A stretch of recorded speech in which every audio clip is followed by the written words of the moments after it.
your body is not symmetrical, or at least not how you think it is. And I don't just mean that your liver is only on one side and your heart's slightly off center and that sort of thing. I mean the way that you move, the way that you sense in your body is different on every part of your body. I used to believe much more that my body was symmetrical, and it would lead me to do things like, when I get a really nice stretch in one shoulder, I would interrupt that stretch to recreate it in the other shoulder, because I have some kind of rule that an exercise routine should do a bit on this arm and a bit on that arm, and I should do the same thing on this arm as I do on that arm, the same thing on this leg as I do on that leg. If you live according to that rule, that everything is symmetrical, it means that you're not paying attention to the actual sensations that are coming back to your body. It's really, really, really important for the health of your body to receive the sensations from your body openly and curiously, and without assuming that you know what's going to happen. When you lift things, do you lock out your knees? Do you lock out your shoulders, lock out your elbows? Do you allow the forces to move through your body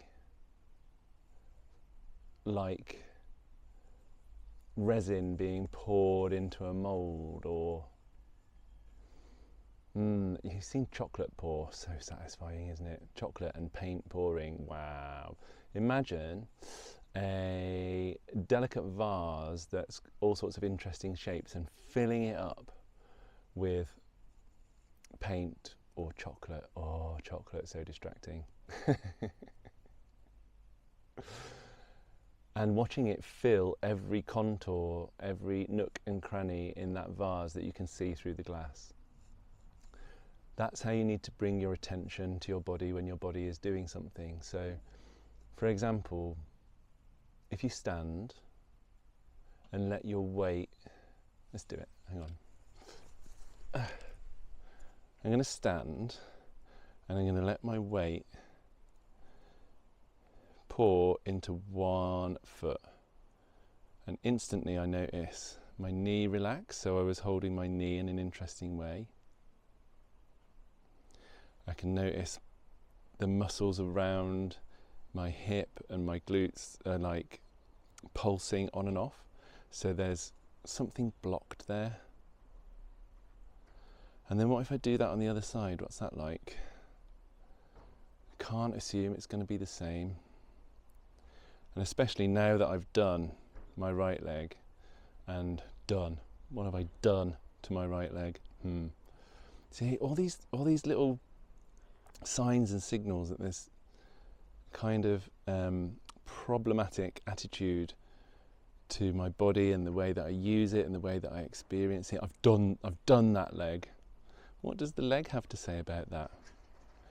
Do you like being done? It's usually a bad phrase, isn't it? I've been done. Got to stop dunning my leg.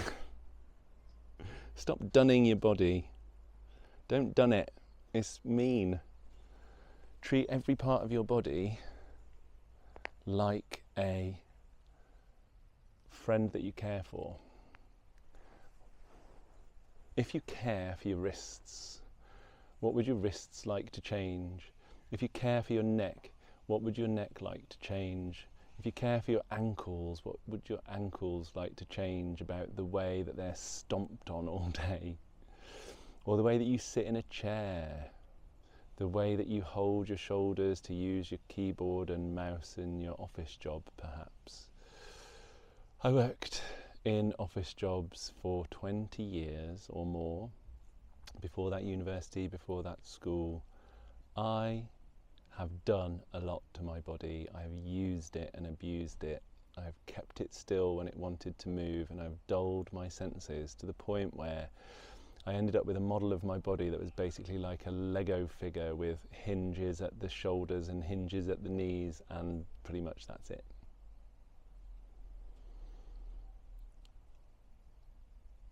if you want to get to the later stages of your life with good balance and good flexibility and good strength, and to enjoy flowing through life in a way that is supple and fluent, then be curious about the experience and the needs of every joint, every little bit of skin, every muscle, every bit of tissue, and just spend some time really sensing, where are you in contact with your seat or the ground right now? What does that actually feel like? What if you touch some skin on the ground instead of your shoes or your clothes?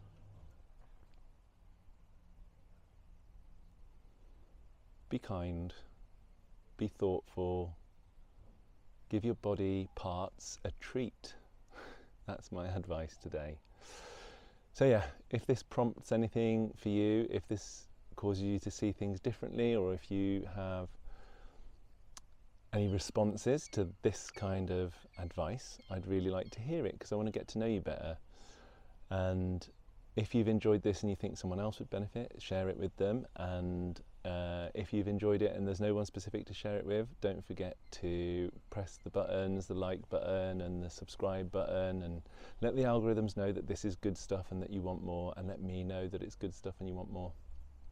Right, I hope to hear from you, and I'll be back soon. Bye.